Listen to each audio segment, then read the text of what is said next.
Hi everyone, and welcome to Deep Geek Live. Welcome to the Westworld pre-show live stream, episode 7.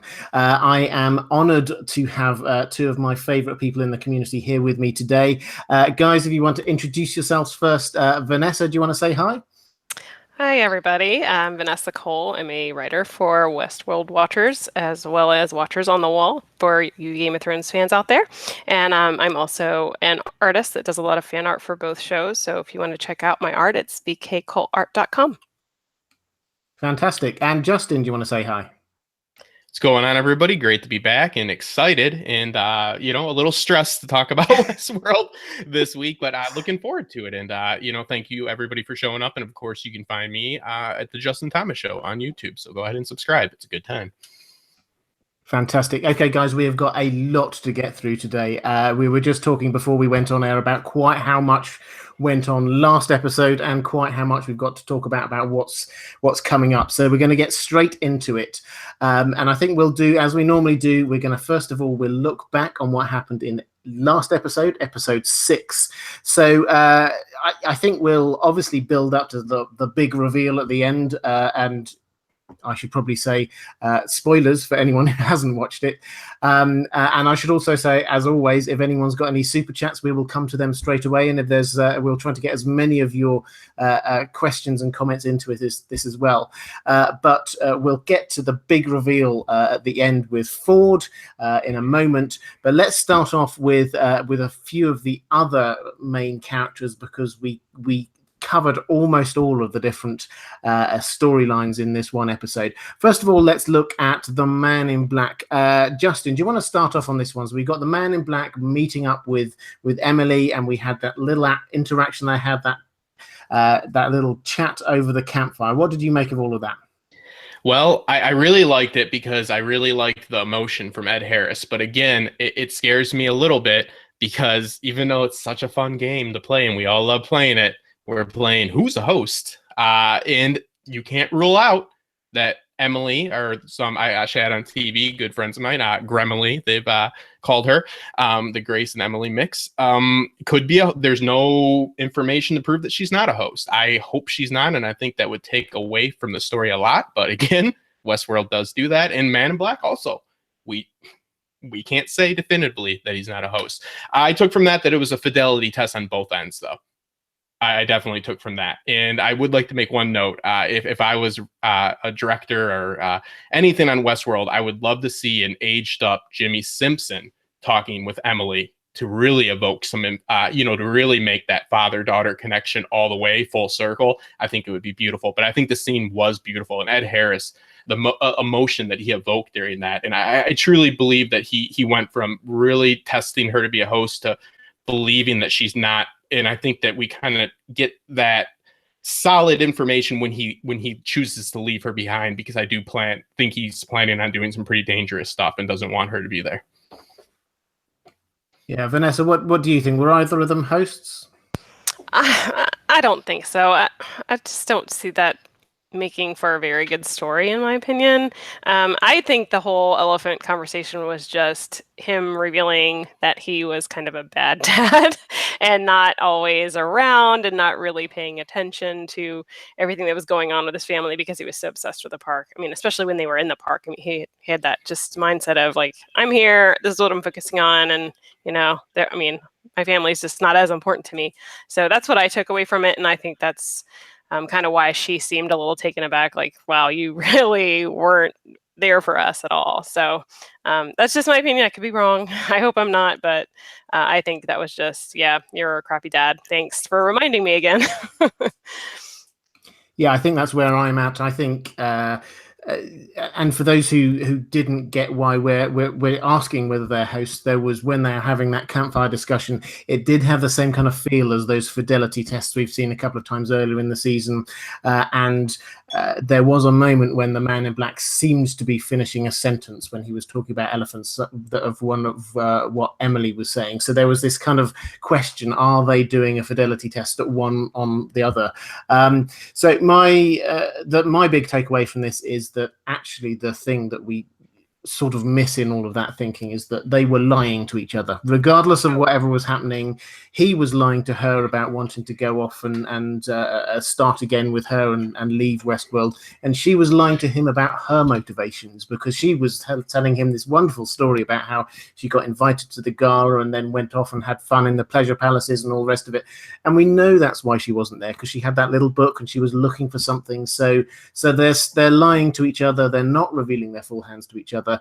And I think that they are probably both heading ultimately for the same place. So I think we've not seen the end of Emily. I think we will see those two come back together again later. But we'll need to keep a good pace up today, because we've got a lot of characters to get through. Let's talk about Maeve and Shogun World. So Maeve left Shogun World, and then she found her daughter, and then there was that hugely dramatic scene with the Ghost Nation coming in, and then we had Lee Sizemore, who was calling for support. So let's go to Vanessa first this time. What were your thoughts on that? Where are we at now with Maeve's character arc? Well, I thought, the Shogun World scenes were good for showing that that contrast with Dolores, where she is realizing that, other people have their own motivations now, and even if the hosts aren't fully aware or what have you, they still have that right to make their own decisions. Now, she doesn't always allow them to have that choice. We do see her controlling some of the samurai warriors, but I feel like that was mostly in self-defense. It's either kill or be killed in that kind of a situation. But we see that she didn't involve herself when Musashi was having that duel, and she allowed him to, choose to die if that was, what he wanted to do. And she didn't force Musashi or Akane to come with her to Westworld. She allowed them to stay and do what they thought was right for them. So I do like that she is allowing other hosts to decide their own fate, whereas Dolores seems to be more focused on her end goal and doing whatever it takes to get there. Now, whether or not we're going to see which one's right.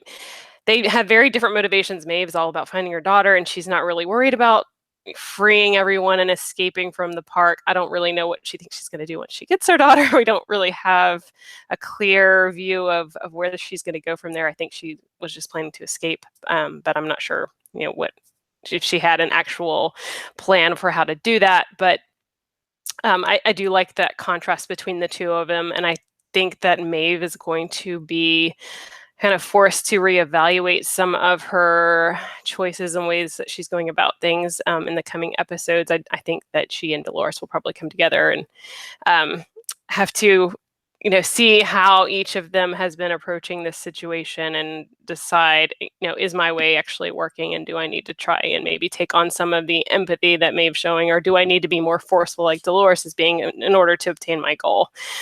So I really did like those scenes. The only question, I know Justin, you'd brought this up earlier, is why wasn't she very sympathetic toward the new mother of her daughter? She basically was like, "You're on your own, taking my daughter, we're out of here, we're gonna escape, sorry." But I don't know, we didn't really see what happened to the new mother, so I'm thinking maybe she was just taken. I don't think she was killed, so we'll probably see her again. And I think Maeve's gonna have to make a decision of, am I going to keep allowing people to make their own choices, or I'm going to start forcing people to do things that I want in order to get my goals? So I think she's going to have some interesting episodes coming up. Yeah, Justin, I know you've got thoughts on this. What do you think? Well, usually I steal from Vanessa's article. I think she might have got a hold of my notes there, because I really don't have much. That's exactly how I feel, and that's what I've been voicing the whole time, and it's been across the fandom. I think, is at least with us intelligent ones, that Maeve is going to come to a crossroads where she is going to have to decide between, the whole point of Shogun World, I guess now, because it kind of just turned into an action set piece, because now we are left with only one character with our group for now. So I kind of question their choices with that, because they did make us feel for some characters and then immediately disposed of them. But I guess what we can take out of that, like Vanessa said, is we learn about her power, but we also see her power of not using the power, if that makes sense, in certain situations. But that's easy to do maybe for her when it was she knew the names Musashi and Akane. I believe, yeah, she didn't use them with them, but when it comes to her daughter, is she going to use them when it's beneficial? So, I think that, of course, they're using, like we've all been saying, Dolores and Maeve are using very different methods about going about how their business. And I think that they are going to have to come together. And the one thing that I didn't truly understand, to be honest, is Ghost Nation approached Maeve in a very kind way and wanted her to come with them. And Robert, and people in the chat also, I want to know what your feelings on this. I forget exactly what they said, but I'm paraphrasing. I think they said, "Come our way is the way," or something like that. That was a little bit odd to me. But yes, I was really hoping for that moment with the mother where she had to decide if she was going to use the powers to take the daughter or not. And I guess you could argue, I watched it 2 times, and I usually don't watch them 2 times. And I did notice that there actually wasn't there wasn't a vast amount of time for Maeve to make a move. I guess you could argue that they did get to that mother pretty quickly. But I was hoping for more of like they're sitting in a room and Maeve was like, okay, what do I do here? Like a moral paradox. What do you think about that, though, Robert, and people in the chat? Like this Ghost Nation, how they approached her, that was odd to me.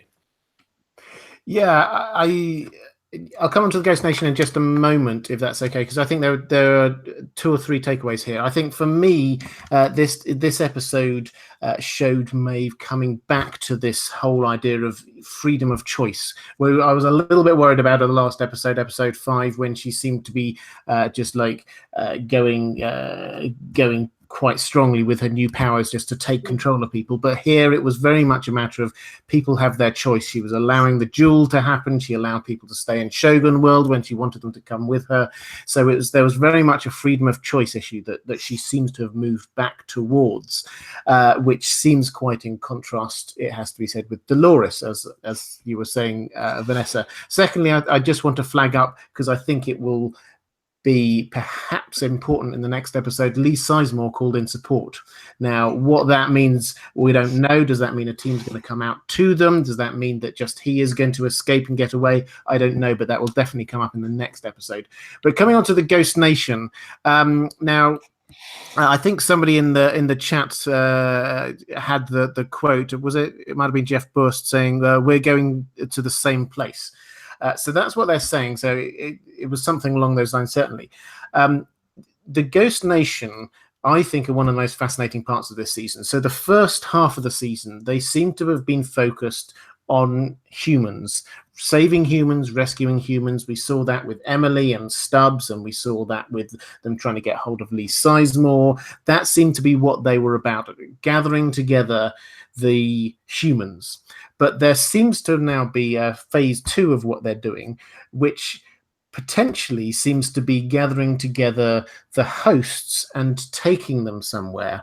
Now, that I think is where we're going, and perhaps we'll come onto this in the second half of the live stream, but that I think ties in with this whole idea of all of the hosts ended up in one place in this flooded valley. Someone has to have got them there. My working theory is that this is the Ghost Nation who's been doing the rounding up of people, and that implies that this is Ford who's also behind this, as well as so much else, as we've been learning through this season.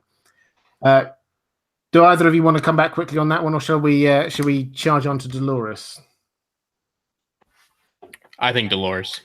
Okay, let's go to Dolores then, guys. So I'll leave it. My view on Dolores is that this was it was quite a sort of adjoining little chapter there for Dolores.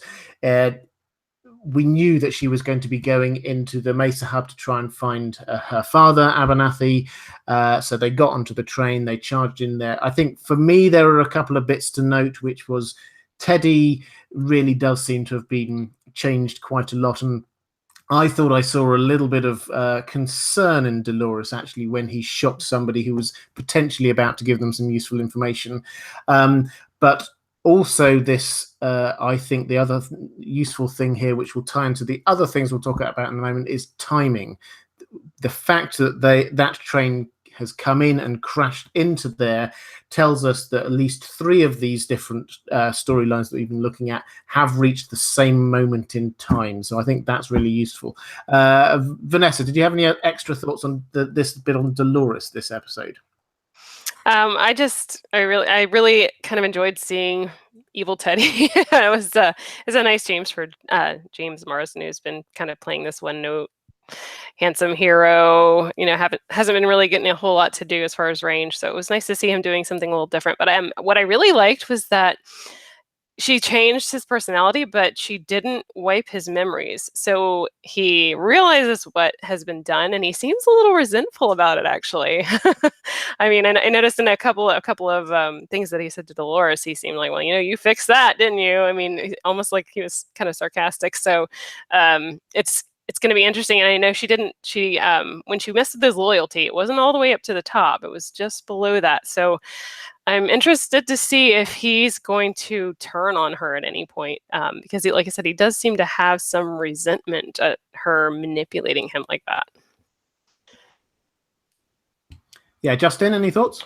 Yeah, absolutely. I agree. I think it's really interesting to see the change, but without the wiping of his memories. I think that's really important to take note of, and there is resentment. Now, I will say, and I'll play devil's advocate, guys. I love the show, so don't eat me up in the chat. But I don't think that Dolores is her reactions of like how she's looking like she's really surprised and regretting this, and I don't really think that's too justified. I think that's a little off, because it's like, what do you expect would happen? It seems like she's like, oh, I created a monster. It's like, yeah, you ordered them to create a monster, so why are you surprised? But that's just a little thing. I mean, he picks up the bullet instead of the milk, which is choosing, whatever, death over chivalry, which is a nice little note and stuff like that. And it's really interesting. And I agree with Vanessa, because he retains his memories, and he's like, well, yeah, I guess you fixed that too. And he's an evil bastard. I'm loving him. But it also brings up other issues. Now, do we devalue his sentience? God, I hate that word.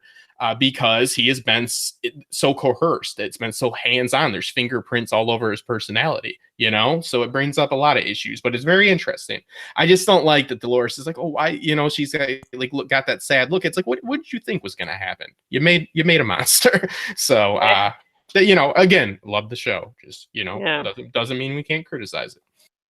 Yeah, I still don't think Teddy's fully sentient anyway, because we've seen other hosts be manipulated as far as their personalities and their programming, because that happened with Maeve. She manipulated it on her own on Ford's orders. But I think the key that we've seen with them actually achieving full consciousness is that they make a choice that goes against their programming, and so we've seen that with Maeve, and we've seen that with Dolores. I mean, we're assuming that she made the choice to kill Ford and not that he ordered her to. And from the interviews that I've seen, that's, what they were trying to get at, is she made that decision on her own. But we haven't really seen Teddy do that, except, well, I guess with the hosts, the Confederados, he did decide not to kill them. But, is that because he was making his own choice, or is that his prior programming of being this white hat hero? So it's really tough to say with him where he is on that spectrum, but I don't think he's quite there yet. But yeah. I'm hoping we'll see that in the next couple episodes, maybe. I think it's important, like you said, to look at him, because he's almost like we have to look at the bodies as just a whatever, it's just a freaking a shell. They're children. Teddy's a child. He got his cornerstone 2 weeks ago. He just started developing. So we can't look at them and frame it by their age. We have to look at their story and how they've been growing. But again, it's always interesting to understand. That's why I like these virgin minds, which I know you'll get to, without the bootstrapping of consciousness by these stories, can they survive? I think that is what will really validate their ascension. Yeah, and just to pick up on a couple of points in the chat, John Haymaker's asking, tying in with this, whether the hosts really are self-aware. And I think the situation, as far as we understand it, is some of them, a very small number, are, and we can almost name them. Maeve is, Dolores is, Bernard is. I think Bernard is a special case here. And then there's a few that are somewhere along this path. Teddy's clearly somewhere along this path.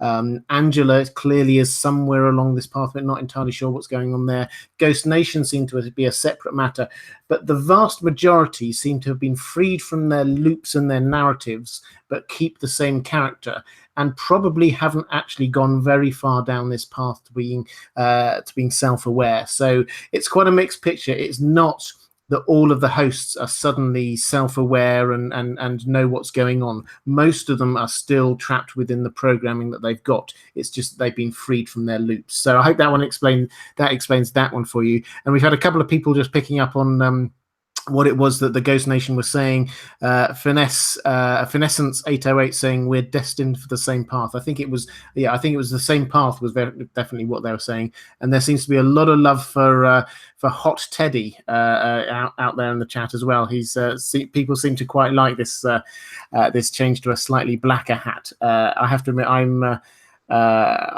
much preferring him to the rather beige Teddy that we had before, I have to say. Okay, let's move on to Charlotte and Abernathy. Now, what happened here obviously was that she comes in to the Mesa Hub with Abernathy. She gets him secured, I think were her words, in quite a painful looking way, and then calls in for some support. We get the immediate support. This isn't the same as the people we see appearing later on the beach. This is some sort of immediate airdrop of support.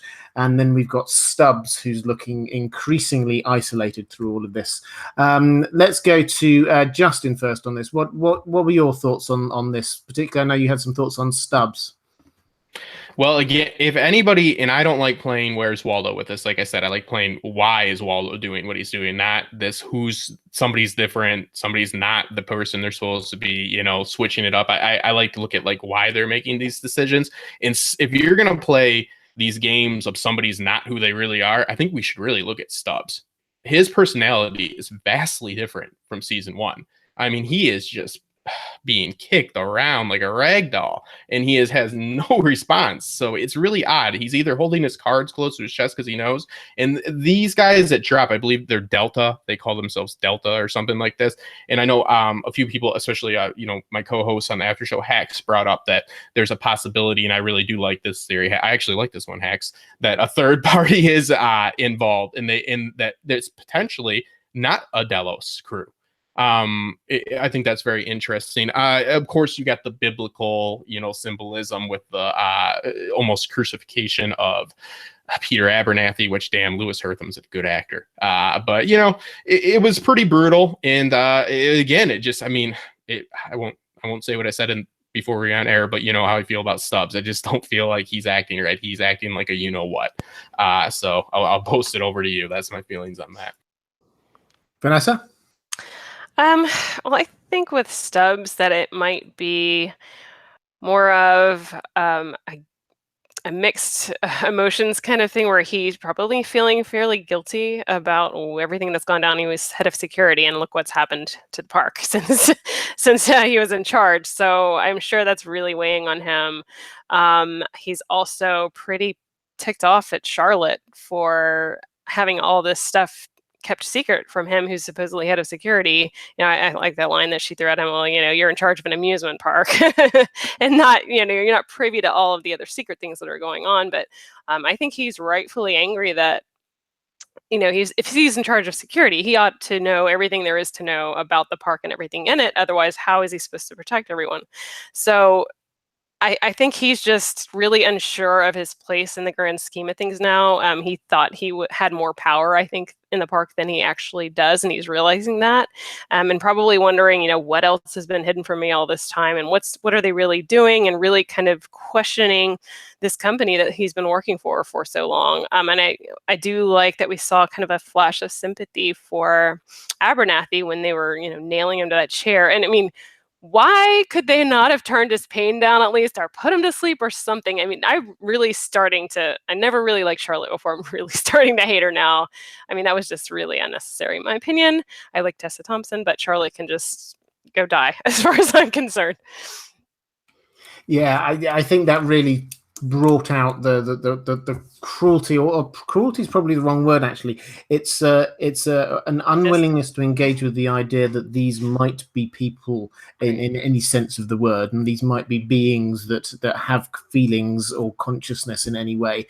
So they are still treating them like cattle, and I think that the difference there with with Stubbs, for me, is that yes, he's coming across as being slightly different because he has made that mental switch that these are no longer just bits of livestock. These are actually conscious beings, and so therefore you have to have a heart for them, as well as just like not just sort of treating them as bits of plastic. So I think that's what's going on with him, and I think that it's very noticeable that every single time he's come into contact with any Delos employee, they have had nothing but disdain for him. Now, I think that this has to be leading up to something in his character. I think that we will perhaps later in the season see that the fact that he's sympathetic to the plight of the hosts is actually going to be quite important, but I don't know exactly how yet.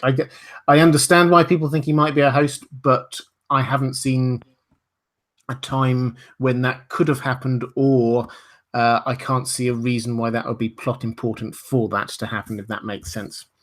Yeah, and I didn't think he's a host, just to clarify. I just think that he is like privy to some information, and his experience has vastly changed him. And I think that Stubbs is holding back, and we're going to see him make a power move because he's not just a he is a strong-willed man. So I think that he's just waiting for his moment. Yeah, I'm interested in so when we see him in the 2 week or 11 days or how many days forward timeline with Strand, because he's obviously still with Delos and helping that team.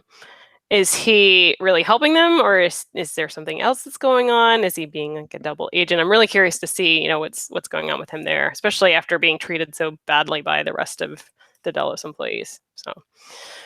Yeah, it's noticeable. He's even in those scenes, he's like a hanger-on. He's just like wandering around after people in the same way that Charlotte was doing all her thing, and he was just like there. And incidentally, we haven't seen the release yet. We haven't seen how he got out, what the Ghost Nation did. Presumably they just let him go, but we don't know that yet. So maybe there's a little bit more backstory that we're going to get there.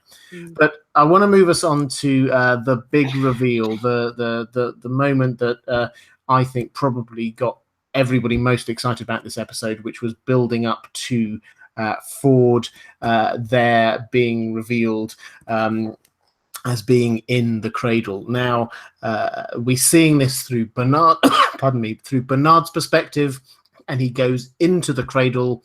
The explanation given is that you can't access it easily from the outside. You can only interface with it, but if you actually want to go in and interact with it, then you have to go into it. And so Bernard then meets up with Ford. So who wants to go first? Vanessa, why don't you go first on this? What were your thoughts? Were you expecting that, and what can we make of it? I probably should have been expecting it. I kept believing everyone saying, "Oh, he's dead. He's not coming back." We're just going to, hear voiceovers, and there will be a little bit of stuff. I'm glad that he didn't put himself in a body. At least, he became music. He became code. He's part of his creations now, and I hope it stays that way. I don't know that I want to see him go into a new Ford host body and be walking around. What was the point of the whole sacrifice? I don't know. Anyway, just a little irritated about that whole situation.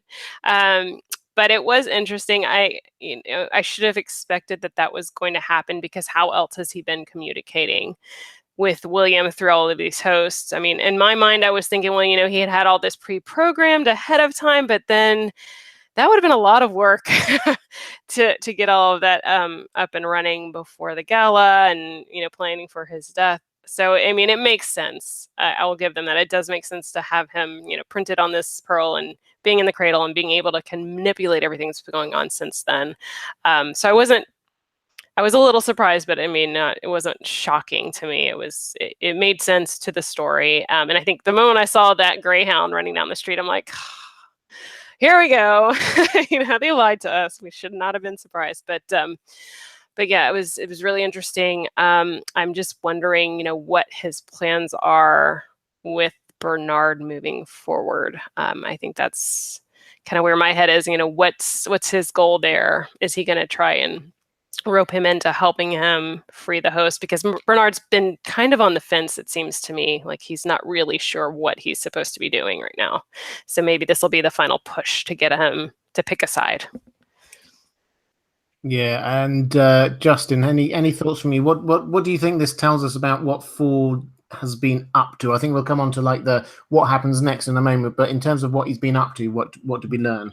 Well, number one, my apologies. Even though I have one video when my channel was off on Top Shelf Fandom that's at like 15,000 views, where I did report on him being on set right before he did King Lear, but I thought, I don't know if he's 80 years old. I don't know if he's jet setting. And that was the time that he did go and film this, but I did say countless times, even on these streams, that we should listen to the showrunners, and I was very cocky about it. And I apologize because evidently they're fucking liars. Sorry for the language. Yeah, but I would say I'm very happy with the way they did it. If it was going to happen, this is the right way to do it. And what he's doing is he is the one from, I mean, correct me if I'm wrong, and I'm sure they will in the chat. He's fighting back. That's why the Cradle is fighting back, because Ford is within the cradle. In this, I think he's going to show Bernard, like he says in the spoiler alert, in the previews they just put out, that, it's not your fault. It's going to happen because I think a lot of carnage is going to have to happen for them to succeed, or at least for Ford to succeed in his master plan. But yeah, it's the only way he can go. There's a lot that goes into this, because now we have the simulations that we see with Dolores and Bernard, that I'm sure we'll talk about, with the fidelity test. And this opens up everything from string theory to multiple dimensions with this cradle, with Ford being in there. There could be multiple dimensions with Ford. But if you just want to go at it simply, which I do, because I'm not that big on tech, he is the one that's why the cradle's fighting back, because Ford's fighting back. So I think they did it in a beautiful way. And that Greyhound, I teared up a little bit, but then I was like, oh, I'm gonna have to make like a public apology too. Yeah, like a double-edged sword. I think a lot of us were in that boat. But can I just say one thing? I just wanted to mention this really quick. I should not have been too terribly surprised, because I actually did a post on our website back in October. There was a Dutch newspaper or website that interviewed Katja Herbers, and she mentioned one of the things that she was excited about with working on Westworld was working with top actors like Anthony Hopkins.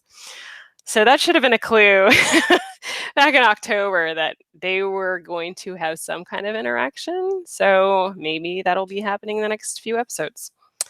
I don't know. Yeah, I mean, I think we shouldn't have been surprised because all the clues were there, but it was still an amazing thing when it happened. It was like, wow, everything we've been told was he's not in this season. That was it. He's dead. Just for anyone who wasn't completely up to speed with what was going on, I think what I'll do is very briefly give the outline of what they seem to be hinting at. What happened was that Ford had sent Bernard off to the Delos secret research lab where they're doing all those things on James Delos. He got Bernard to pick up that little control ball thing, which is the brain, which I'd initially thought was to be a human host hybrid of Bernard, but it now seems as if perhaps it might have been Ford himself. Bernard then kills all the witnesses. He then comes back into the Mesa hub. He says in this episode we're talking about, I came here before, but I brought something here or someone, which seems to imply that little ball. And then Ford uploaded himself, or got himself uploaded into the cradle. So this map of his mind, of his consciousness, of who he is now uploaded into the cradle. That all happened very shortly before the massacre. So it does seem very likely now, as if we needed further confirmation that was the actual human Ford who got shot. But at that very point in time, he had already uploaded himself into the cradle. And then he used his position there at the cradle, which was just this kind of testing ground. Well, it was two things. It was a testing ground for new narratives, and it was a place where all of the hosts had their backups almost. This is where they lived. The host consciousnesses lived. But he used that position to go out and take on all of the other systems around Westworld, and therefore prevent Delos from retaking control. So at the very least, what he's been doing is he's been preventing Delos from taking control, and therefore buying time for what he is wanting to happen in Westworld over these couple of weeks. And of course, he's also been using this as an opportunity to hop into different hosts and talk direct to the Man in Black as well. So that seems to be what has been happening up to this point. Vanessa, did you have one other thing you wanted to add? No, I think I'm pretty much on the same page with you as far as. Or was that Justin? Sorry, Yeah. we have a I little. think it was chat on Justin. here, guys. Yeah, Apologies, but it was Justin who had something to add. Yeah, I think that it's important to recognize that this might be the solution to the James Delos issue. Okay, James Delos was having his mind put into an artificial body, right? And it doesn't work. Doesn't work. But now we've seen an artificial, the mind being put into an artificial body within the cradle, and it seems to thrive. So this could be the solution for people looking for some type of immortality, and it brings up an important point about what reality is valid and what it is not, because Ford seems to be thriving. So if you do want to live forever, that is a possibility, but you might have to do it within the cradle. Yeah. Because your body's not rejecting it, Right. because it's going into another artificial thing. That's the thing. He rejects his humanity because he's half artificial and half real. So if you put him in the cradle, it works. Yeah. One thing I did actually want to add, now that you bring that up, and you may be planning to touch on this later, but the scenes with Arnold, we were assuming it's Arnold and Dolores, where it's in the same aspect ratio. Did you want to wait and talk about that later? Or did you want to go ahead and talk about that alongside this? We can get into that one now. And I just want to say, Susan Dunkel, thank you so much for the super chat, $10. That's very kind. We'll come to that in just a moment if that's okay. But yeah, Vanessa, why don't you pick up on the aspect ratio, whatever it's called?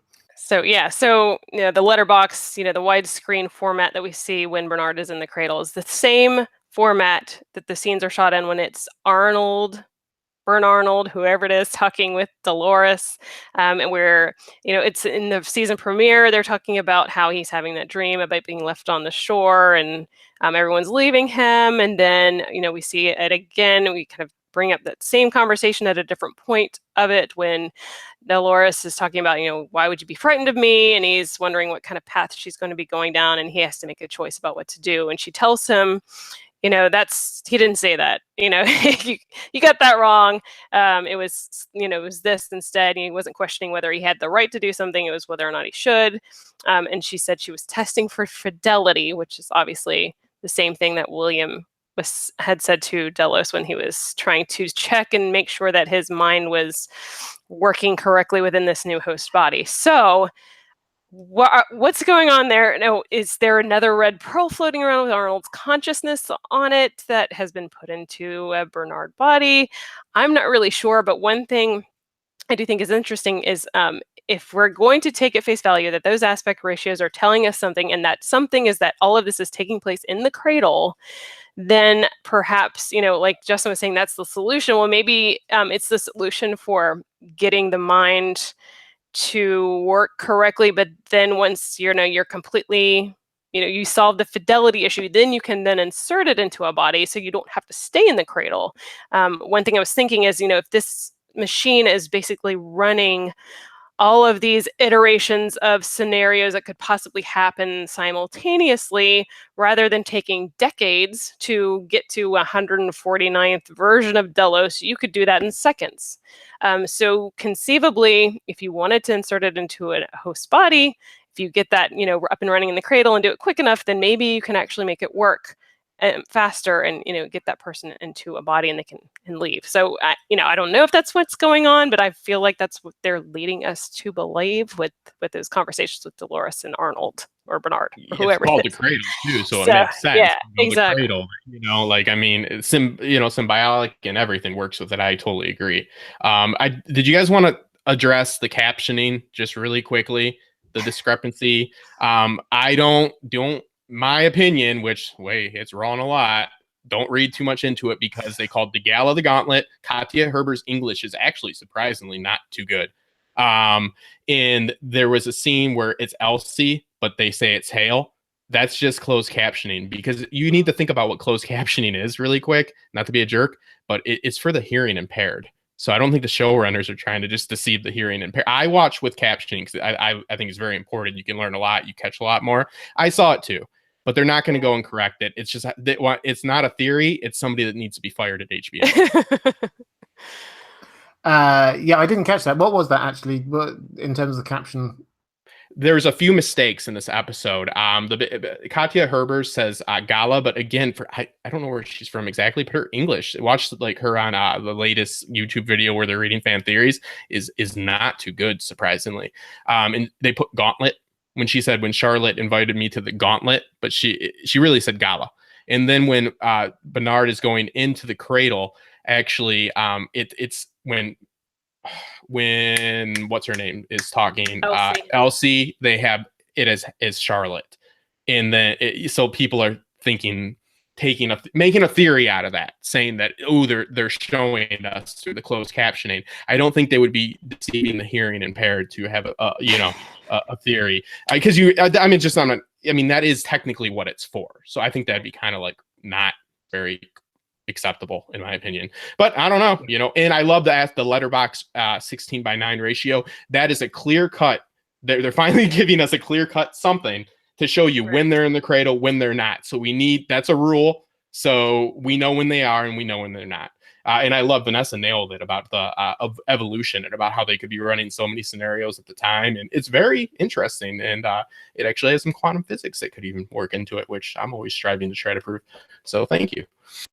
Yeah, I have to say that was so. What Vanessa very eloquently said was it was something I've also thought. I know a number of others have as well. In fact, I wrote an entire video on it this week and then failed miserably to actually upload it. So I'm hoping that it doesn't all change overnight with the episode, so I can actually release the video. But yeah, I completely agree. I think what is happening, or what is going to happen in the cradle, is that there's going to be lots of these iterations of that fidelity test, which is going to allow Bernard to emerge from that as a proper human host hybrid. I think that's exactly right, and I think that's one of the things which is going on in there. Is there anything else in terms of the what's going on with the cradle? We've got a super chat about about Ford's control of it and what might be happening going forward, which I want to pick up on in just a moment. Is there anything else about what is actually happening and what Ford might actually be doing in there, other than the three things we've already said? So we know that he's holding off Delos.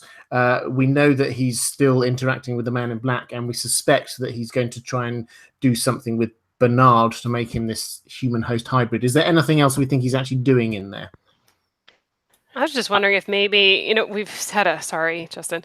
We've had a couple of scenes where Dolores seems to be remembering some of her past memories, and is he maybe like bringing those to the forefront of her mind somehow, because he seems to be able to interact and like go into some of the hosts, or is it not possible now that she's self-aware? I was just curious if maybe he's responsible for her having these sudden flashes of like, oh, I know what's going on. Just curious what your thoughts are on that. That's interesting too, because all the letterbox 16:9 aspect ratio scene that we do get is Dolores with Bernard. I don't know which one it is. I'm assuming Bernard. So Vanessa, that's really interesting, because it is Ford. Once they're in the cradle and there's all those different iterations of them, is that information being able to be transferred to them? Yeah, that's very, very good, Vanessa. You should write an article about it. And then I can make a video. Well, it's worth noting, I think, that in the cradle are these characters. I said that sentence the wrong way round, but when Bernard went into it, he passed by Teddy, he saw Dolores, so they are there. That's where they're, in our understanding, their backups are. And so that is, it's not that Dolores has to come in and sort of plug herself into the mainframe or something like that. They are there already. So the conversation that is happening between Dolores and Bernard could happen in that little period there, and also a huge amount of plot could happen in a very short space of time. So the amount of time that happens outside, maybe the whole thing gets blown up in 10 minutes time, we don't know, but that does not affect how much action happens within the cradle, because it seems to be running all these different iterations of things at the same time. So it's a bit like Narnia. There, once you've gone into it, then time seems I can move at a slightly different speed, or at least there are different realities can happen at the same time. If I sign up as a Patreon, will you read me Narnia? Because that's like my favorite childhood book. No, but I do want to bring up, like, it's a hive mind, so let's go a little Game of Thrones, people. I know you love it. So I mean, my point is, like, I know Dolores isn't like being transferred. She isn't getting hooked up into. I know it's just, you know, there's a million different versions of them. So I'm just, because of the hive mind, do those memories transfer? Is my question. Yeah, that's a good. And are they being wirelessly backed up constantly to those pearls? I'm assuming their little control units are in there. Are they being backed up constantly so they are up to date? I don't know. Yeah, like how much a month are they paying for their iCloud? Right. You know what I mean? Like, how much data is that?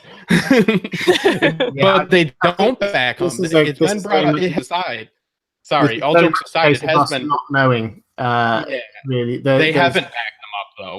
We have had confirmation before that there isn't a backup with other information. So that is an interesting question. I'll end it there. Yeah, so the conversation that we saw a couple of episodes ago, when the new Delos tech guy, whose name escapes me, called over Strand, and he said, you know, the cradle's been destroyed, which we'll get onto in a moment, and what the implications of that are. He thought that was important because that's where all the backups of all of the hosts were, and so when you get these host bodies that were completely blank, that you couldn't just upload them again. So the implication was that the teddy that was lying there was then gone. So that was, again, that's what they're feeding us. We don't have to take that at face value, but that is the implication of what they're saying. I want to just take a very quick pause for a moment just to let people know a couple of things that are happening on my channel at the moment. Justin, thank you for mentioning Patreon. Yes, of course you could be my patron anytime, my friend. I would just want to thank, as always, my patrons. But the two things that I want to just say about are, if you are here for my Westworld content, you may also like my Game of Thrones content. I do Game of Thrones content every week, 2 or 3 videos with theories and breakdowns of the lore and history of Westeros. So please do go and check out some of them. And secondly, I just want to let you know about something that's coming up in a few weeks, which is I will be launching a second channel. This is something I'm very excited about. The link to it should be down in the description below. It's called The Well Told Tale, and it's going to be me just narrating the best science fiction, fantasy, speculative fiction stories that have ever been written. It's going to be long form, no adverts in the middle getting in the way. It's just going to be me narrating stories. It's the thing people have been telling me that they want me to do, and so I thought, hey, I'll just go ahead and do it and see what happens. So I'm really looking forward to that. If you want to subscribe in advance so you make sure that you get the first episode, which is coming out at the end of the month, please go and do that. The Well Told Tale, the link is down in the description. Guys, is there anything you want to just draw people's attention to? Vanessa, is there anything going on with you? No, just finishing up these next few episodes of Westworld. We do recaps every week on Westworld Watchers. We'll still be covering it on the off season. Obviously, it's just going to be a little bit slower. I'm not sure that they're even going to start production on season 3 right away. I think they're going to take a little break. So it's going to be slow for a little bit, but at least we have Game of Thrones will be coming back next year. So hopefully things will start gearing up there. I do also write for Watchers on the Wall, and I believe we're going to start a rewatch podcast that we're going to do, dissecting each episode starting from season 1, episode 1, hopefully next month. So check us out over there. Fantastic. And Justin, how about you? Yeah, actually, well, I'm jumping back on the saddle.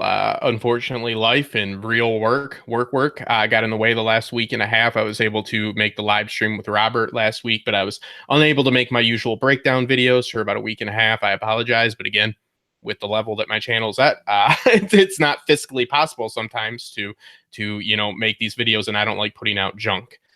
Believe it or not. So but I'm very excited because tonight we are back with Before the Dust Settles, my passion project, something that it's really blowing up and people are liking, with my great co-host who congratulations on Hex Dogma on not only Refinery 29 but Huffington Post. I mean, that cat's cradle theory, which I hate the story part of it, but it is so intelligent, has gained so much media attention, and it's an honor to have him as a guest host, and it's also an honor to have tonight as a special guest host, which will work as a simulcast. Axel Foley from Westworld Theorycast will be joining us, and he'll actually be using our after show for their podcast. So it's really cool. We'll be on iTunes for tonight as well. So join us tonight at 10:30, right after the show. You get to see me and Hex go at it because we don't agree on anything when it comes to Westworld. And then go and subscribe to my channel. I do a lot of different stuff. I'll be doing a live stream with Costume Co. again. We'll be talking about Peaky Blinders, as you can tell from my hat that I always wear. I'm a huge fan, and a little bit of Westworld. We're going to talk about Shogun World, and hopefully something with Robert in the next 2 weeks. I'm doing a little Game of Thrones stream, and hopefully I think Robert's going to be joining me. We don't know which channel it'll be on next, but yeah, go and subscribe. I hope you guys can link me down in the doobly-doo below, and it's an honor to be on here with you guys, with Robert, with Vanessa. I love it. So thank you guys. Excellent. Okay, guys, let's get straight back into to Westworld and the super chat that Susan. Thank you for being patient, and thank you again for the super chat, $10. That's very generous. You were asking about you talked to me briefly on Patreon about this beforehand. This is linking up to what Ford is doing in the cradle. Now we know that he has got access to the other sort of mechanisms governing the park. It's not just the cradle he's got. He's taken control over the other control systems. But what you're saying is that you visited the Delos website, and there are mock emails talking about the coolant system being in advanced disrepair, and remembering that Elsie was talking about how the environmental systems are on because they have their priorities, and how the storage level was being flooded. Is there enough water in all of this atmospheric air conditioning in the 5 parks to cause the flood? Is that what's going on? Or all of these mentions of water leading to the big reveal that this is how that valley gets flooded? So anyone got any thoughts on that one? Vanessa, let's come to you first on that. Yeah, I'm not really sure. I feel like there's going to be something else going on as far as the valley being flooded. I do remember from last season, though, when they were down in cold storage, there were issues with the system back then, and keeping everything cool. And I think that there was a scene when they go in and there's water rushing out because it's the condensation, I guess, is collected, and it's flooding cold storage area. So it doesn't seem like this is anything new, because we've seen it before last season. Who knows if it's going to be enough to cause that. I do think they mentioned there was extensive terraforming done on that part of the park where the flood occurred. So I think there's going to be something else going on there. Justin, any thoughts? Yeah, I mean, there is the theory that the island is literally sinking because of the cold storage, like Vanessa said. I mean, I don't really buy into it, but it's a theory. And yeah, it is important to, because we've always said, oh, they don't need oxygen. But again, my co-host Hax has brought up a good tech point about how, I mean, it's obvious too. I mean, yeah, this doesn't need oxygen, but if I submerge it for long enough, it's eventually not going to work. So they could technically die like that, but I see that more as I don't know if I want to say metaphorical or symbolic, or it doesn't seem like that's they all went in a valley and water started coming and they're like, we can't get out. I mean, this is not that type of show. So it's not Gilligan's Island or something like that. So I don't really, but it is interesting about the climate, and I took note of that, and I usually don't care too much about the tech side, but it is a good point that it is climate control, and that's very interesting, and it could give some credence to a simulation theory, which I would fucking hate. Sorry for the Yeah, I mean, I think that there's definitely climate control going on here. There's definitely a lot of water around there. So, Susan, I think it's possible that there is some kind of hint here that this might be where it's going.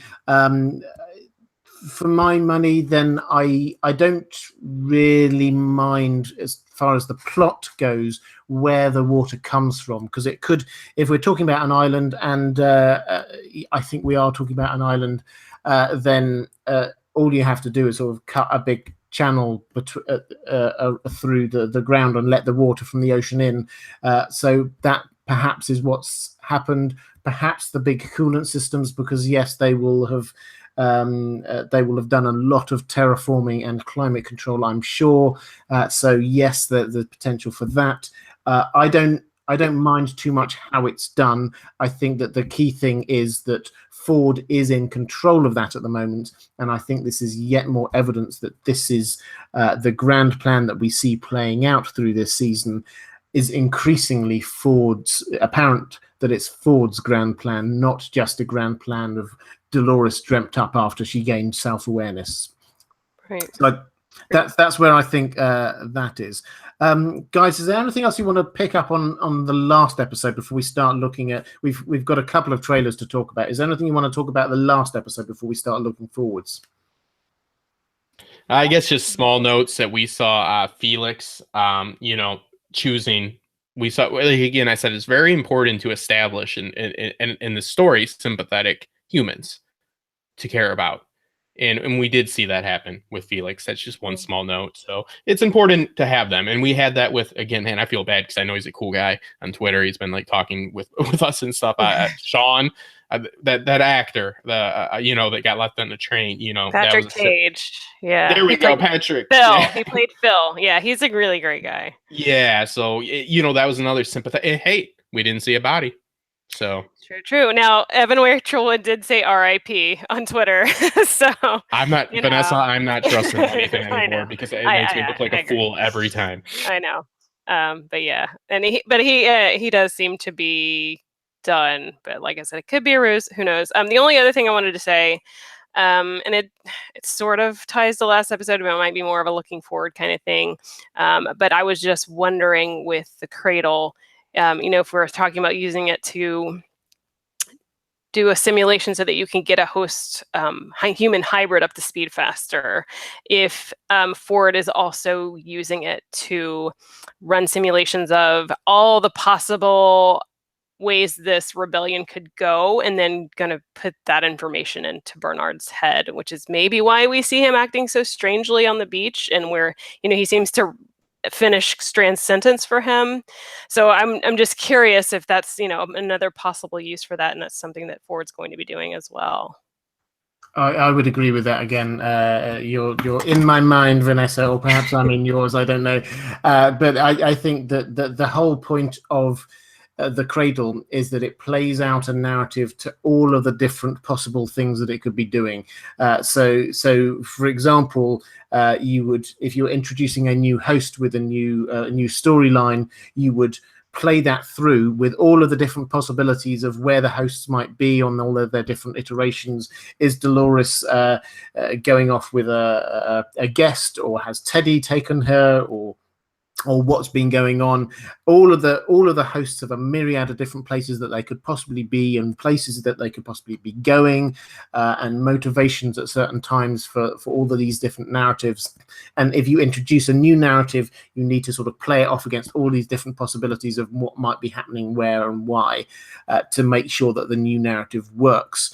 And so if that principle of working through all of the different possibilities is applied to the real world, and the Bernard sees that, then yes, I could certainly imagine, as you say, that he would be, he sees, which seems to be what's happening in that beach scene. So yeah, I would agree. I would agree completely. I'm not quite sure whether it's great minds think alike or fools never differ, but it's one of the two. Okay, let's look forward to next episode, or in fact, actually, just while we're on the matter of the cradle, looking forward on the cradle, we hear that the cradle is going to be destroyed. What does that mean? Justin, do you want to just quickly pick this up? What does that actually mean for the story, do you think? Well, I mean, if that, because they all seemingly are going to the same place from the teaser, right? I mean, they show the line of them. It's been teased with the railroad and all that. Man in Black has mentioned it, that he's not the only one playing this game. Destroying the cradle again. I'll do what the great minds think alike as well, with Vanessa's theory that we could see a face-to-face between the Man in Black in a even if it's in the cradle, a young William. And like I said, this is maybe the way to actually achieve what they're trying to do. So I kind of combine my own thoughts with hers. I'm bootstrapping my intelligence, and I have it is a fact that you can't live without death. They go together. You can't have one without the other. So I believe that he will have to choose death by trying to destroy the cradle, because that is the ability for immortality, So there's something to be said for, like he said, there's truth in death. And again, what he likes odds, right? He likes stakes. What are the stakes if you never die? There are none. Yeah. Okay. So let's look to the next episode. Vanessa, have you had a chance to look at the trailer for the next episode yet? And if so, what might be expecting? Well, a lot of crap's going to go down in the cradle, and then the Mesa Hub, excuse me. So everyone's kind of converging on that now. We definitely see Dolores and her gang in there and fighting with the Delos security team that's been in there with Stubbs. And we see her with her father, Abernathy. And we also see, I'm getting, now that we did have a second thing drop today, so I'm getting them mixed up in my head, so I don't want to pull from that one. But I think we also see Bernard in there. I don't know that we see Elsie in the photos. I don't remember seeing her in the teaser necessarily. But anyway, everyone's there. Dolores is coming to get her dad. There's going to be a lot of fighting. And then I think we're also going to see Maeve encounter William, Man in Black. Because they seem to be kind of on a similar trajectory with, Ghost Nation being involved with both of their storylines. Last episode, they seem to be in close proximity to each other. So I definitely think they're going to come face to face again, which should be really interesting given their last encounter ended with him pretty much brutally murdering her and her daughter. So yeah, that relationship's really going to come to a head, I think. And who knows if they're going to find some kind of common ground, but it's going to be really interesting to see how that plays out. That would make it full circle if she comes with the Man in Black. Also, there's a lot of people that are devaluing Maeve's sentience because she's chasing, the shadows. Like I always use that metaphor with her daughter, and they don't mention Dolores. Dolores is also chasing her father, and they don't bring that up. So I think it's important to realize that they all are holding on to a little piece of the shadows.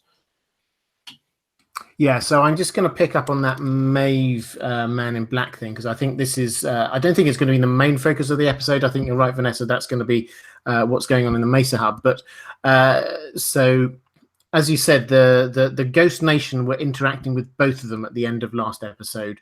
Now, my theory, which I said earlier, my working theory is that the Ghost Nation are now turning their attention to gathering together hosts, not humans, which implies actually that they were after the hosts like Lawrence, who was with the Man in Black, not the Man in Black himself.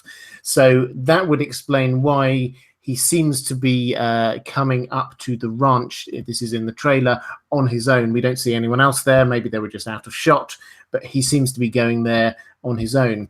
And the fact that he's there, to me, is more evidence of this being Ford's game for him. This game of the door is taking him through his decision points in the past, confronting him with them, and letting him make better choices this time around. We saw that 2 or 3 episodes ago with when he went into Lawrence's hometown, and we saw the direction was very obviously trying to show us that what he came in there to save the people in the way that previously he'd been the person there who'd been oppressing them, who'd been beating them up, shooting them, and all the rest of it. And he was the savior there. He didn't like the idea that he was, but he was, and so he changed his approach.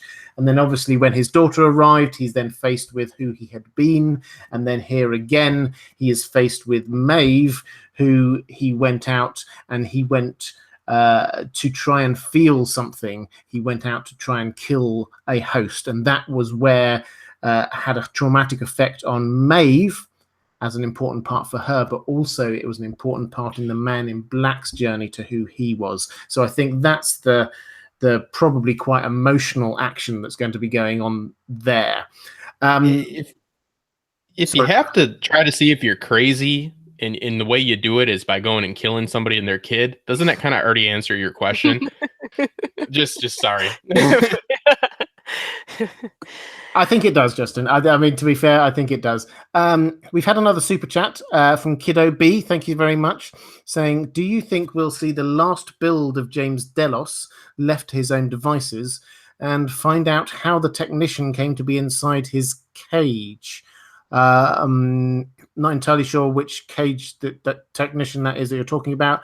Does anyone want to pick up on this one? He was outside the cage, I believe, and the termination process is the same that we've seen, which they've said is a symbolism for hell, of course, with the fire. That's why, I mean, obviously they're wasting a lot of good IKEA furniture in that process, but they wanted the West symbolism everywhere. So hell, it was was the hellfire. But I have no reason, and maybe somebody that's more tech savvy will correct me, but same method of termination they've always been using. So why wouldn't it be possible to bring him back? Story wise, I don't really think it makes sense to bring him back though. I agree. I think we've seen the last of him, and I mean, I don't see a reason for them to bring him back yet another time. William was the only one that seemed to have cared back then, and everyone else that would have cared is pretty much gone now. So I just don't see the point. Just because you can doesn't mean you should. It doesn't make for a good story. Yeah, I think I would agree with all of that. The only thing I would say is, and this wasn't my idea, this was Jeff Burst, one of my patrons, pointed it out to me, is that we've still got a couple of shots from the pre-season trailer of Logan that we have yet to see in this season. Yeah. There's one shot of him being rescued by the Ghost Nation from his naked horse ride, and then there's another shot of him with James Delos, apparently having had some sort of argument. When James Delos is next to the swimming pool, James Delos seems to be storming off. So I think we're going to see a little bit more of both Logan and James Delos earlier on. We just won't see them, I think, later on, if that makes sense. So I think that we'll still go back at least one more time to that 30 years ago, or a bit less than 30 years ago timeline, to see what's going on there, probably to learn a little bit more about how Logan turned from being this character who was just out there to have a good time in the park to somebody who seemed to know exactly what the grand plan was and be drinking and shooting himself up to overdose levels. So something happened there, and so hopefully we're going to find a little bit about that backstory. I think we'll actually see that. I think it's next week. It's Kiksuya. I'm probably saying that completely wrong, but it's Lakota for Remember. So I think we'll see some more of those past backstory next week, because we'll have the Ghost Nation finding Logan, and then hopefully see some more of that interaction. But I think that'll be the next episode. Yes, and while we're on the subject of mispronouncing episode titles, I shall have a go at mispronouncing this one. So episode 7 is Les Ecorches, which I believe is French, but means a body which is the skin is, it's quite gory, this, apologies. The skin is off, so you can see the sinews and the muscles and things underneath it. So if you sort of imagine the classic Da Vinci man figure sort of stretched out like that, they use an awful lot of in that imagery in the title sequence in particular, but it's got the sort of the undertones of someone having been flayed, so they're sort of maybe flagellating themselves as well. So that's the kind of the image that we've got, is getting under the skin of somebody, perhaps also with somebody having sort of self-flagellated, if that makes sense. Yeah, it's like the Vitruvian Man, a painting or sculpture, a human figure with the skin removed to display the muscular features. That's what I got. I practice pronouncing it too, so I'm not going to try. Well, absolutely. So let's bring this back then to And sorry, I just spotted there was another Steve Cancel. Thank you very much for the super chat. That's very kind. No question, but that's very generous.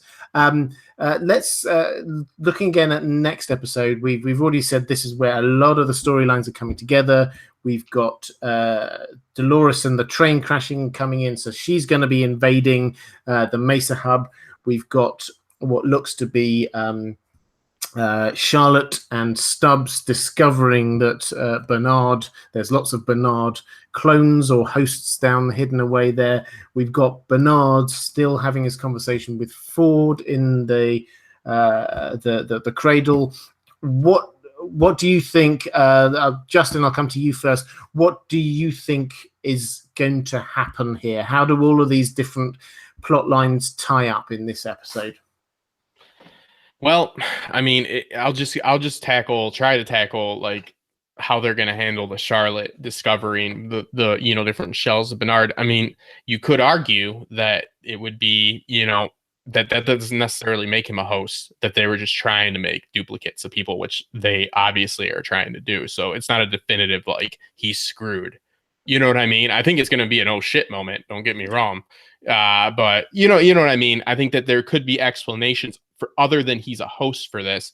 And as far as this trailer goes, I mean, again, it's got a lot of the allegory of the cave in it with the, once you can see in the shadows, you can see, and stuff like that. So I think it's going to be a lot about understanding both worlds. And we're obviously going to get hopefully a few answers, because I need some motivations for some of these characters. I really do. The 5 W's are missing for a few of these. I won't get into it too much, but I'm getting a little bit angry with, like, I'm like, oh, what is the motivation for especially like Emily, the Man in Black? Because like you said earlier, she had those symbols in her book. So I guess you could argue she knew that's where her dad was going.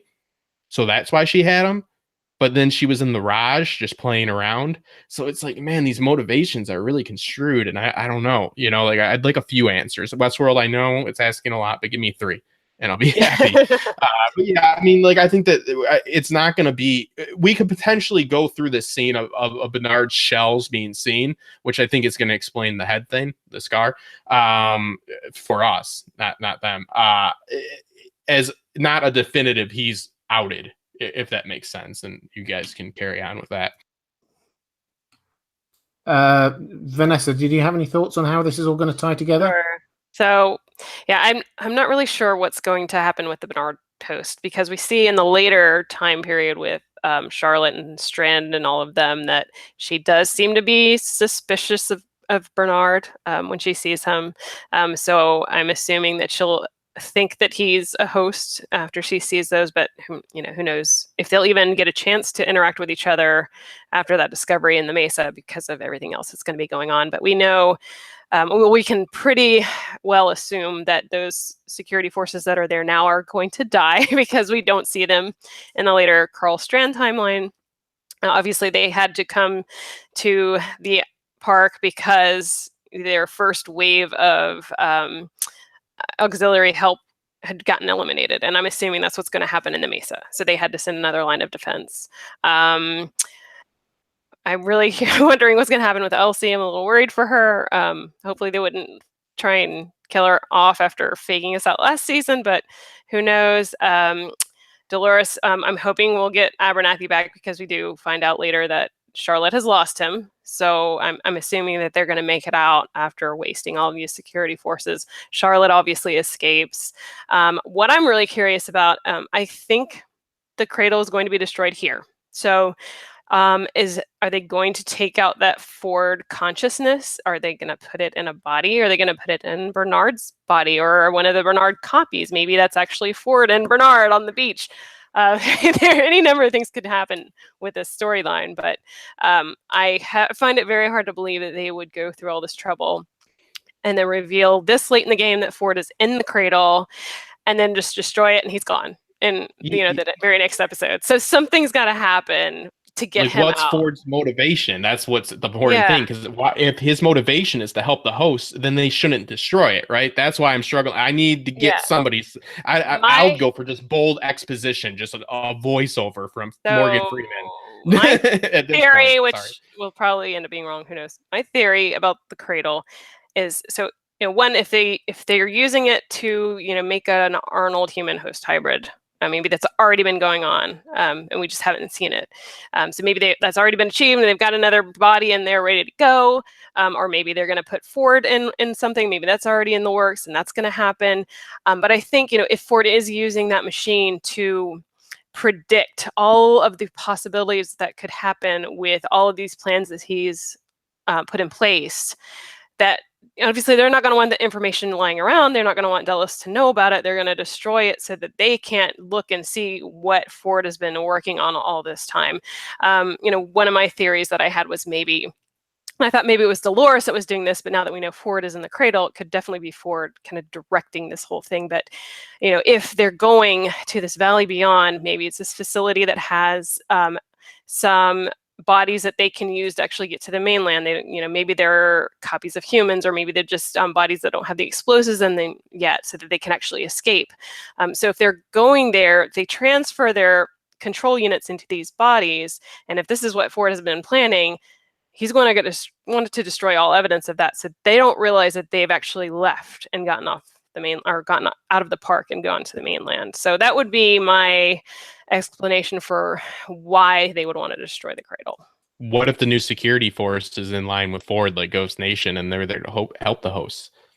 Yeah, Throw that one out there. Could be. Could be anything. We know nothing. That's what I'm saying. I want some motivation. Yeah, I think just trying to sort of speculate forward, I think it's very noticeable that you get this huge amount of hosts who seem to be not there. And then when they're scanning for them, they're also not there. So when they immediately, when Strand and Co. immediately scan, they say, all the hosts are gathered over there. Where's Dolores and Co? They seem to have gone somewhere. It makes sense to me that they have escaped. She said it in episode 1. What the plan was to escape, to get off of the island, to get onto the mainland. That's been her plan all the way through. It's just a matter of how she gets to that point. In this episode, I think that we clearly see the attack. I agree. Those Delos security guys who got parachuted in, they're toast. They're not going to survive, which is a shame because the lead guy's a really good actor. I can't Coughlin, yeah, he's been great. I like. And I was very happy when he suddenly appeared, and then I suddenly realised that he probably is only having 2 episodes. But such is the way of these things. So we saw in the trailer Bernard see these fights. Now he seems to be quite an observer here rather than a part of it, so I wonder whether he sees them through the cradle.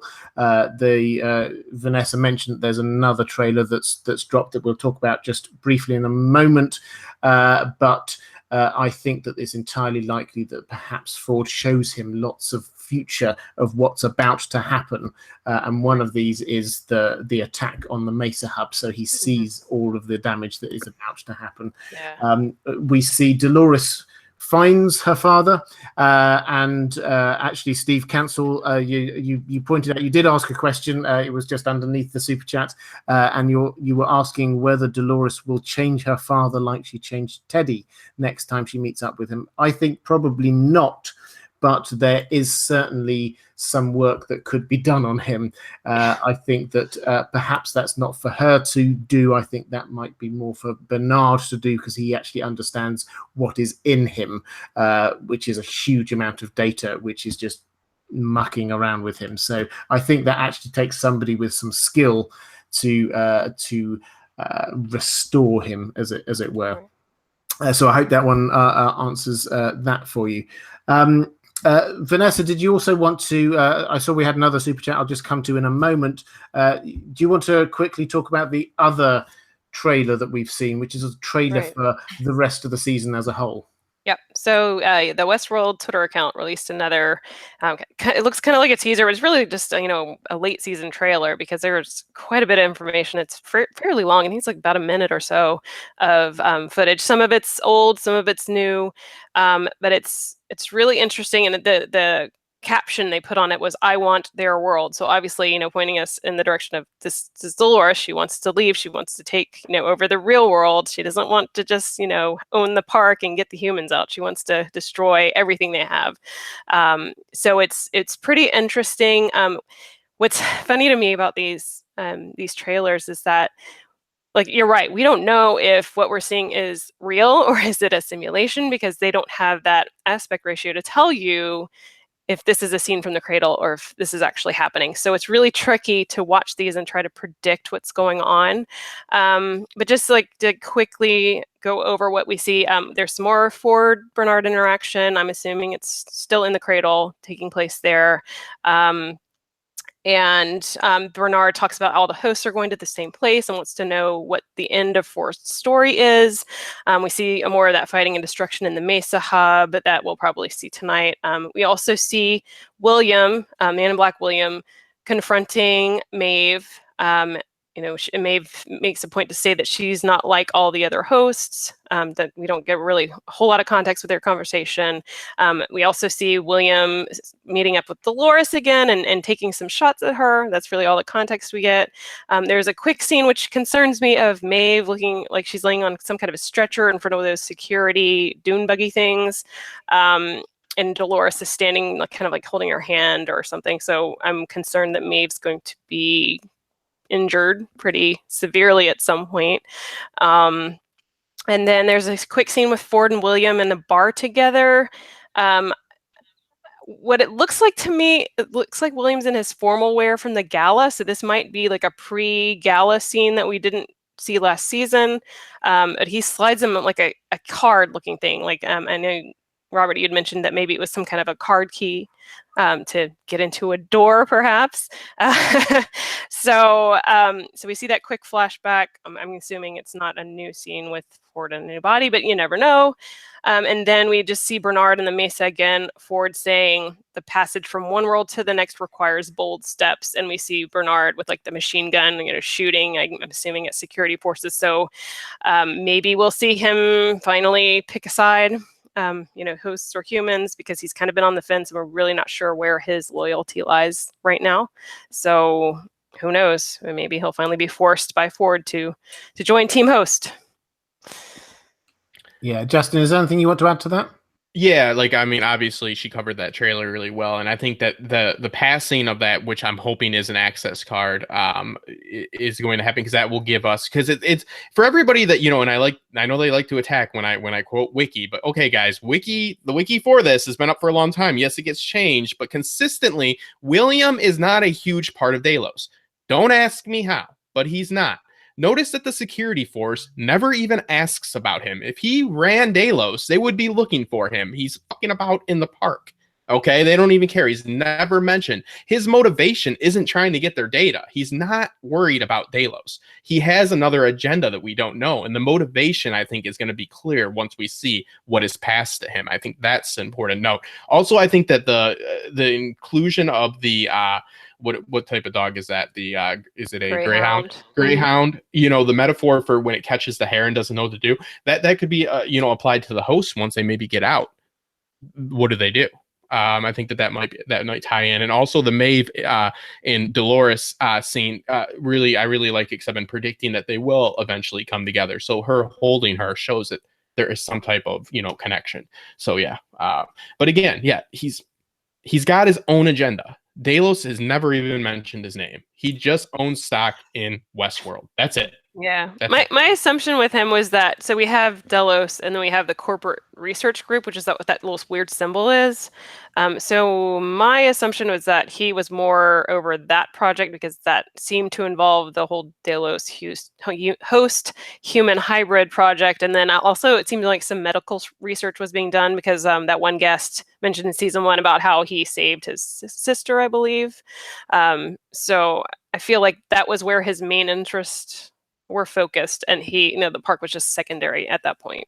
He's a majority shareholder of Westworld only. He actually has no access to he's a board member, of course, but Charlotte Hale trumps him. Right, right. Sorry. Yeah, I just want to pick up something in the chat. Sarah Owen, thank you very much for the super chat. Who was just letting me know what Steve Council's question was, which I did pick up. Thank you, Sarah. That's incredible. I love it when people do super chats on behalf of other people. That's incredibly generous of you. Thank you so much. In relation to what we're just talking about. I'm going to make a bold prediction that the final shot of this season is going to be the hosts emerging onto the mainland. I think we're going to get this whole what on earth's going on? Where are they? What's happened? And then we're just going to see them stepping out, probably led by Dolores, out onto the mainland just to looking up and seeing what it is. I think that would be an excellent way to finish the season and to start the next season, which is then what happens when hosts hit the mainland. So I think that's where we're going. Just to pick up on two things. Thank you, by the way, Vanessa, for that. Was a really helpful breakdown of the trailer. I think the scene in the bar, I would agree with you. Yes, as I say, it looked to me, for those who haven't seen the trailer, you see there's Ford and there's the man in black, both dressed up in their dinner jackets as they were both just for the gala. So it seems to be just before that and the massacre happened, a scene that we obviously didn't see before, something that happened that we didn't see before, and Ford skids something down the bar to the man in black. We don't see exactly what it is, but it seems to be the sort of the credit card sized shaped thing. And my guess is that might be like a pass key. We see him in one of the preseason trailers. He was striding towards a door. And I wonder whether or not that might be giving him access to this door in some way, something that Ford has got set up for him. So there's that. On the Maeve thing, yeah, I agree. This was in the preseason trailers. There was a shot of her looking really as if she'd been killed, and so I've been sort of waiting for what is it that could possibly be killing Maeve. I wonder whether that might happen this episode or perhaps next episode, but it could, because this seems to be the thing which will bring her back into the storylines of all the other hosts, because at the moment we've got most of the storylines coming in on the Mesa hub, but we've got Maeve and we've got the man in black out there somewhere. So I think perhaps this is going to be how she comes back into contact with everybody else. I don't know how. Maybe Felix says, "Oh, I need to take you back there. She's been shot," and so that gets her back there somehow. Maybe it's something to do with Lee Sizemore calling in support. I'm not entirely sure, but I think that is going to be how she joins up with the rest of the gang, and we will see this what was sort of teased earlier in the season, this interaction between Dolores and Maeve and their different approaches to what to do about being this completely new species. Also, the bowl scene too. I think that the Jeff Bros just brought it up in the chat. We haven't seen that yet, so that's probably, it makes sense what you said, that they're going to come and rescue, and they're going to probably bring in Maeve too. That makes sense, and we're going to have this attack on the hub, so it'll all sync up. And people are wondering when that's going to happen. I think we're going to get that bowl scene, which they said does happen in the trailer. They just kind of slowed it down for the trailer for cinematic effect, but it does happen. And that makes sense that she would get injured. That looks like a pretty sketchy situation. Yeah, one thing I just want to comment on. So there's also a scene in that the second thing that dropped today was it's like a big, huge, massive host walking it looks like a desert area, and Western type landscape, and you do see her with them, and it looks like a fight starts to break out. And I think it's a scene we also see from Maeve's perspective. In one of the previous trailers, and you see this look of concern on her face, and she's kind of wearing that outfit that she is wearing with the bowls in the Mesa. So I'm wondering if maybe this is a point where Sizemore's security comes and attacks these hosts there. It looks like maybe they're heading toward, because it says they're all heading toward the same place. Are they heading toward the Mesa, or are they heading toward the Valley Beyond? I'm not really sure, but that could be where the security comes in, and they attack them there. And it looks like Maeve kind of holds out her hand and does her thing with the host maybe, and gets them to attack security. Who knows? But But yeah, I just wanted to bring that up too. Because the man in black is headed where the hosts are heading, and it doesn't seem like he's heading towards Mesa. Right. So it seems like they're headed towards, again, give me some motivation. But it seems like, again, they're headed towards, yes, whatever the Valley Beyond is. Yeah, I think so. There's also a shot in there of the Ghost Nation apparently guiding a whole load of people somewhere. Now, I haven't stared at it long enough yet. I'm sure I will at some point to work out who all of those people are, whether they're hosts or whether they're humans. So this is either, I think, them guiding the humans to safety or them taking the hosts en masse to the place where the valley that's going to get flooded. So that's my working assumption, as I said, on the Ghost Nation, is that they're now turning their attention to gathering together the hosts who, as we said, they're not all self-aware, but they have been freed from their loops, so they can all be gathered together and brought along. Okay, so guys, I want to bring this to an end soon. Perhaps we got another 10 minutes or so. If you've got any more questions, do drop them in the chat. And Justin and Vanessa, if there are any particular questions you want to pick out in the chat, then do just shout. The other thing I think that I would just sort of highlight from that trailer, and I think somebody asked where it was, there's if you check out, I think most of us have tweeted it out, so if you check out our Twitter feeds, you can probably find it there. But the other thing I would say is that there's an interesting shot of it's quite a long distance shot, but it looks like it's Dolores and Teddy on horseback heading into that valley that gets flooded. So I think that what we're seeing now is this inexorable move now towards the end game, where we find out about what happens with that. And in terms of timing, I sort of mentioned this right at the beginning of this stream. It's worth noting that Charlotte helpfully gave us a little time check in this last episode, and she said, it's been a week since the massacre, which tells us that there's actually now only a few days to go before the 2 weeks later scenario. So everything is going to be happening in the course of the next few days. And if the hosts are all gathered in one place, that has to start happening soon. So so all the events that we've seen, all the things that we've seen have happened will happen in the course of the next few days. Guys, is there anything you want to pick up on? Let's go to Justin first. Anything in the chat that you spotted that be worth chatting about? I'm looking. It is interesting, like you said, because that means that there's only everything we've seen currently. That means from season 1 is only 3 weeks. It's such a compressed time that it seems like it would be much longer. But every current thing, season 1's only 2 weeks. We're not counting the back in time, the other timelines. We're just counting current. So that means it's only at 3 weeks right now. So I think that's something we need to take into consideration and give Teddy a little bit more time to grow. Vanessa, are you seeing anything? I think a lot of people are worried about Sizemore pulling a little finger here. He's not. he's. I guess he's Littlefinger season 7. He's definitely not Littlefinger season 1 and 2. But yeah, his intelligent level is about level 7 or season 7. I'm still hoping for some kind of redemption for him. I mean, we saw kind of had glimpses of it. Yeah, we've seen glimpses. So and then they took it right away. It was it was weird. I noticed someone had asked whose body Ford was creating in season 1 when Bernard killed Teresa. Do you guys think that that's going to come into play, or?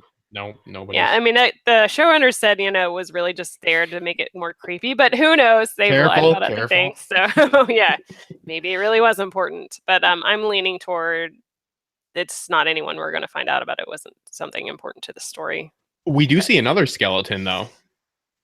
Yeah, we do. Yeah, you're right. So I don't know if there's a Robert, if you have anything on that, or if anybody in the chat. I'm a little bit clueless on that, to be honest. Sorry, which one was that? Sorry? There was a skeleton shown in the recent trailer. I missed that. I'll have to go back and have a look at that one. In the I've forgotten what point I was going to make completely there. Let's go to the chat. Elizabeth 213 asked a really interesting question, I noticed, saying, are we going to see Maeve's daughter try to run away because she doesn't know her? or can Maeve even fix to make her remember her?